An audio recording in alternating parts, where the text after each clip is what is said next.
I graduated film school in Los Angeles and now full-time video editor. Here's everything I learned in under 6 minutes. Honestly, I feel like this is probably the most use I've gotten out of this degree, is using it as a prop for this video. I just want to let you know, if you're thinking about pursuing a career as a video editor, a filmmaker, a director, whatever it may be, nobody cares if you have a degree. If your work is good and you're fast at editing, that's way more valuable than having a degree and going to film school and spending like a bunch of money on tuition, going into debt possibly if you're in the United States, which is pretty ridiculous. With that out of the way, let's get straight into the video.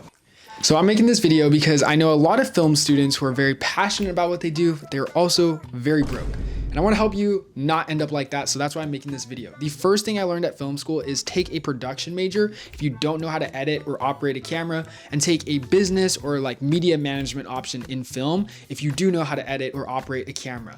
For context, I graduated at Cal State University Northridge. I graduated with entertainment media management, which is like more of the business side of filmmaking, but I actually think it's pretty slept on and a lot of people don't talk about it a lot because everyone's always focused on like, oh, shooting and the cinematography and the editing and the art side of it, but the business part of it is like almost, it's actually, I would say it's equally as important. Not to say that one is more important than the other, but this entire industry is a business, which brings us to the real first thing I learned at film school, which is we are in the business of making money.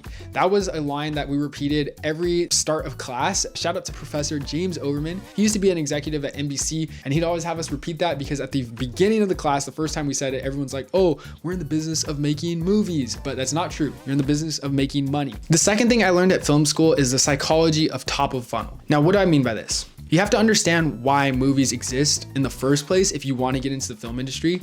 So before anyone ever buys anything, you have to first be exposed to an idea. Now, movies are the perfect way to expose people to ideas because most of the time you're not looking to buy anything, you're just kind of existing, doing your own thing, and then you see a story. Stories open us up to new ideas, new beliefs, and when you're exposed to these new ideas, you're more inclined to act, to follow, to subscribe, to buy. Now, in business, this is called a funnel. It's divided by 3 stages, which is your top of funnel, middle funnel, or your bottom funnel, aka tofu, mofu, and bofu.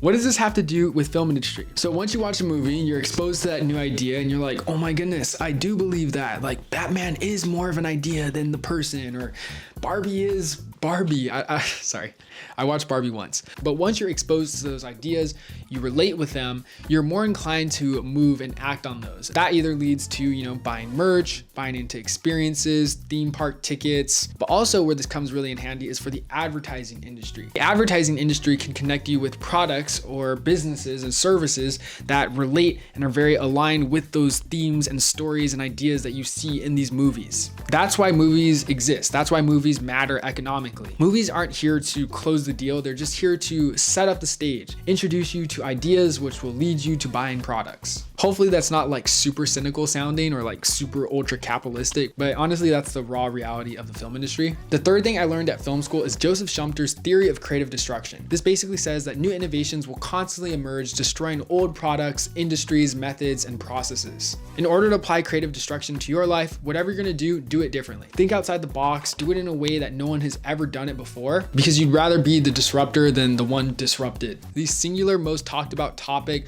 at my entire time at film school was literally how streaming is disrupting broadcasting, which is like 10 years ago already. And academia is always going to be 10 years behind.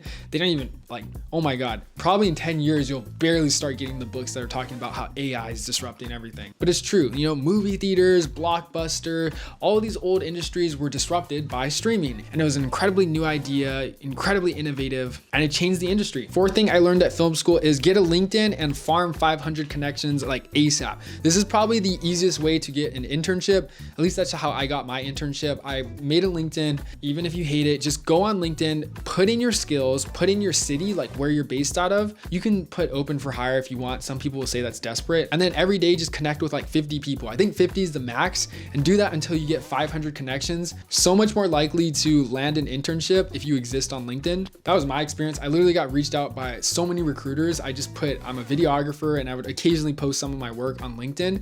And then I got an internship for marketing. So it was pretty simple. Fifth thing I learned is value chain analysis. Now, this is a process that companies use to determine which processes are making them the most money. So is it the marketing part of my film? Is it the actual production of my film? Is it the casting part? The more you know your value chain analysis of your film project, or maybe you're starting your own film studio or production company, or even if you're a freelancer, know which areas are making you the most money, so then that way you can put more time into those areas. Standard basic stuff, but still good reminders. The last important thing I'd say I learned at film school is put yourself out there, network. This applies to any industry. You have to be uncomfortable. You have to reach out to people.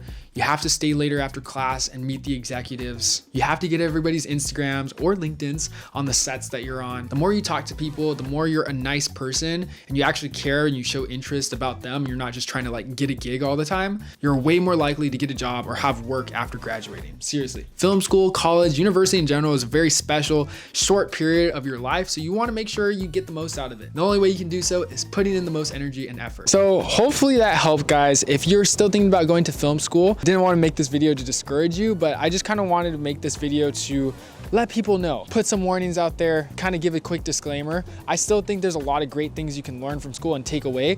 That is, if you go in with the right mindset and give it your best. It's not like you're gonna show up, you're gonna pay a tuition and automatically you're gonna get a job, right? Hope you guys found something useful. If you wanna learn how to actually get some gigs, maybe get some photo passes or get clients and do video contract work, I made a video going over how I get clients and shoot video gigs, linked right here. But other than that, have a great day and happy editing.